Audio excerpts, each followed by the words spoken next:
Baik, izinkan saya menjelaskan mengenai problem statement pada case ini. Pada case ini terdapat pasien yaitu bayi yang berusia 10 bulan dengan berat badan 11 kilo dengan keluhan demam, batuk pilek selama 5 hari. Dan diagnosisnya yaitu otitis media akut atau OMA. Dan OMA sendiri sering muncul setelah infeksi saluran nafas atas. Dan umumnya OMA terjadi pada bayi dan anak kecil, dan OMA sendiri dikonfirmasi lewat pemeriksaan fisik yaitu inflamasi dan penurunan mobilitas membran timpani. Patogen penyebab OMA sendiri yaitu Streptococcus pneumonia atau virus pernafasan. Baik, selanjutnya adalah faktor risiko OMA pada baby Jolly. Yang pertama adalah imunitas yang belum matang. Kemudian yang kedua adalah anatomi tubuh Eustachius yang pendek. Yang ketiga infeksi saluran nafas atas yang berulang. Kemudian berat badan rendah sehingga memungkinkan gizi kurang dan juga mengakibatkan imunitas lemah. Dan yang terakhir adalah tidak disebutkan jika ASI eksklusif. Jadi kemungkinan proteksinya berkurang. Permasalahan utamanya adalah yang pertama, OMA akibat infeksi dan kerentanan dari imunologis, dan yang kedua bukan disebabkan faktor psikososial atau efek samping obat. Therapeutic objective. Jadi yang pertama yaitu menghilangkan gejala klinis, yakni otalgia, demam, iritabilitas, serta gangguan tidur. Nah, yang kedua adalah menghentikan inflamasi dan eradiksi infeksi, yakni dengan menggunakan antibiotik yang adekuat. Yang ketiga adalah mencegah komplikasi, yakni seperti OMSK, mastoiditis, abses, dan komplikasi intrakranial. Yang keempat adalah memulihkan fungsi pendengaran, yakni penyembuhan dari membran timpani dan pencegahan sekret yang menetap. Yang kelima adalah meningkatkan daya tahan tubuh, yakni dengan memenuhi gizi yang optimal serta ASI eksklusif. Yang keenam adalah evaluasi secara berkala, yakni dengan memantau membran timpani dari 2 hingga 4 minggu, serta memberi rujukan bila perlu. Bagian yang ketiga, suitability obat paracetamol. Yang pertama, efikasi. Studi terkini menunjukkan paracetamol efektif untuk nyeri osteoartritis, sakit kepala tipe tegang, dan nyeri pasca operasi dengan onset efek analgesik dalam 30 menit hingga 1 jam setelah pemberian oral dosis 50 mg sampai 1 gram. Namun efektivitasnya terbatas pada nyeri ringan sampai sedang dan tidak direkomendasikan sebagai monoterapi pada nyeri berat. Yang kedua ada safety. Paracetamol memiliki profil keamanan yang baik bila digunakan sesuai dosis. Efek samping serius jarang terjadi, tapi overdosis dapat menyebabkan hepatotoksisitas yang fatal. Pada pasien dengan gangguan fungsi hati berat, penggunaan harus sangat hati-hati dan dosis dikurangi. Selanjutnya, suitability dari paracetamol, di mana paracetamol ini aman digunakan bila sesuai dosis. Tetap dapat diberikan pada gangguan hati dan ginjal ringan, serta pada lansia tanpa penyesuaian dosis, tetapi fungsi hati dan ginjal itu perlu dipantau. Nah, pada anak-anak termasuk bayi kurang dari 2 tahun, aman asal dosis sesuai dengan berat badan. Pada ibu hamil dan menyusui, penggunaannya dianjurkan hanya jika perlu dan dengan dosis terendah dan juga durasi yang singkat. Paracetamol dikontraindikasikan pada pasien dengan alergi terhadap obat ini dan perlu hati-hati bila digunakan bersama alkohol atau obat hepatotoksik. Cost-nya adalah paracetamol ini termasuk obat esensial dalam formularium nasional dan mudah diakses di fasilitas kesehatan. Biayanya itu cukup terjangkau dan ditanggung BPJS. Nah, ketersediaan luas dan juga harga yang murah menjadikan pilihan utama untuk nyeri dan demam di Indonesia. Selanjutnya, amoksisilin.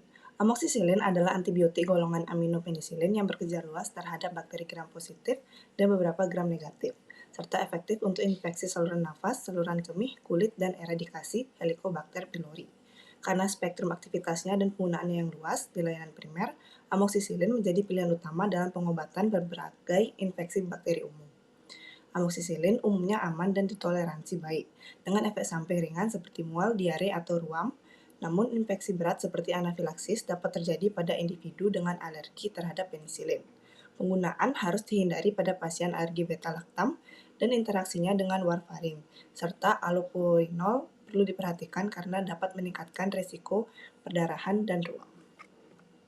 Nah, amoksisilin ini tersedia dalam bentuk tablet, kapsul, sirup kering untuk suspensi, dan injeksi kombinasi dengan asam clavulanat. Nah, dengan dosis dewasa umumnya 500 mg tiap 8 jam atau 875 mg tiap 12 jam. Nah, pada anak-anak itu sekitar 20-90 mg per kilogram berat badan per hari dibagi 2-3 dosis selama 5-10 hari. Nah, obat ini aman untuk ibu hamil, menyusui, anak-anak, dan juga lansia, namun memerlukan penyesuaian dosis pada gangguan ginjal berat serta pemantauan fungsi hati jika digunakan dalam jangka panjang. Nah, amoksisilin mudah diakses, berbiaya rendah, dan termasuk dalam cangkupan JKN atau BPJS karena tercantum pada Formularium Nasional serta daftar obat esensial WHO. Baik, di sini saya akan menjelaskan tentang prescribing atau peresepan, di mana di bagian atas sudah tertera identitas dari dokternya dan dilanjutkan dengan kota atau tanggal penulisan, dan dilanjutkan dengan superscriptio dan inscriptio, yaitu bisa dibaca dengan ambillah amoksisilin dengan bentuk sediaan suspens atau sirup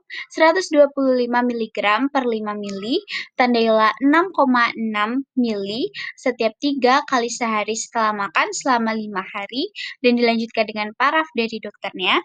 Dan untuk obat kedua bisa dibaca dengan ambillah paracetamol dengan bentuk sediaan suspens atau sirup sebanyak 125 mg per 5 ml, tandailah 7 ml setiap 4-6 jam setiap dibutuhkan pada saat demam ataupun nyeri, dan maksimal dikonsumsi 5 kali per hari.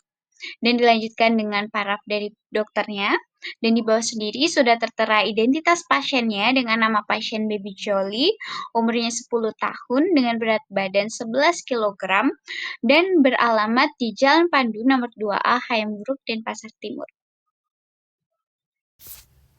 Selanjutnya merupakan informasi obat.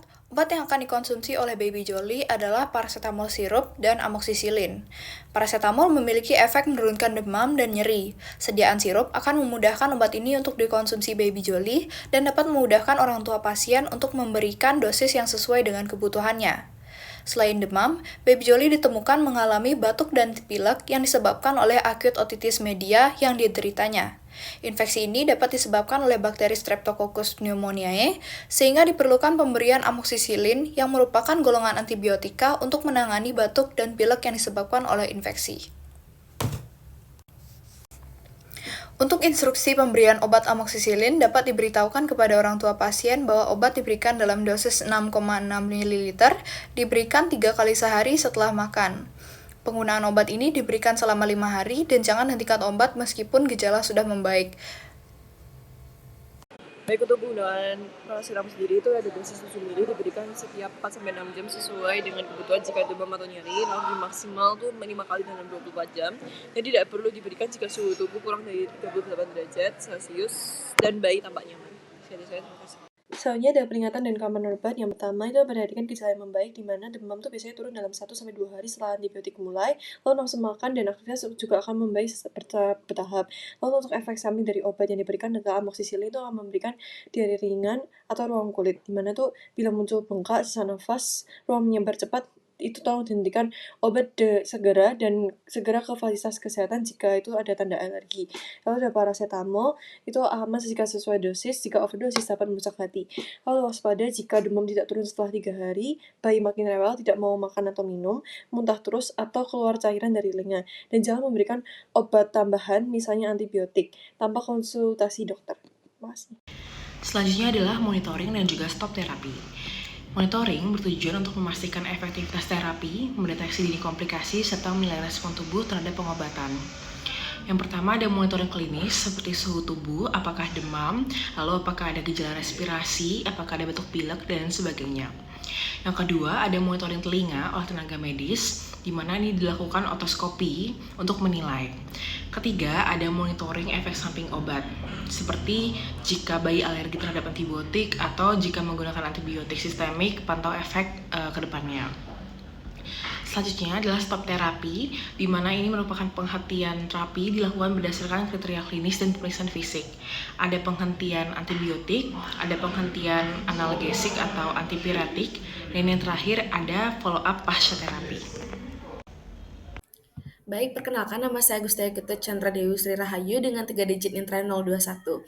Di sini saya akan menjelaskan evaluasi yang perlu dilakukan pada pasien ini.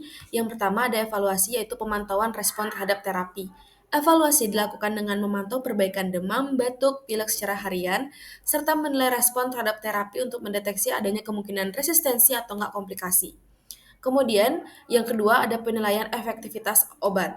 Evaluasi paracetamol dilakukan dengan menilai efektivitasnya dalam mengontrol demam, batuk, dan pilek, serta meninjau dosis jika gejala menetap atau berulang. Yang ketiga ada evaluasi status gizi dan imunisasi. Evaluasi mencakup perbaikan status gizi dan pemenuhan imunisasi, terutama vaksin pneumokokus dan influenza untuk mencegah adanya otitis media akut. Kemudian yang keempat ada evaluasi otoskopik lanjutan, di mana evaluasi ini dilakukan untuk memastikan membran tipani kembali secara normal dan tidak ada sekret atau tanda otitis media efusi sisa. Sekian dari saya, terima kasih.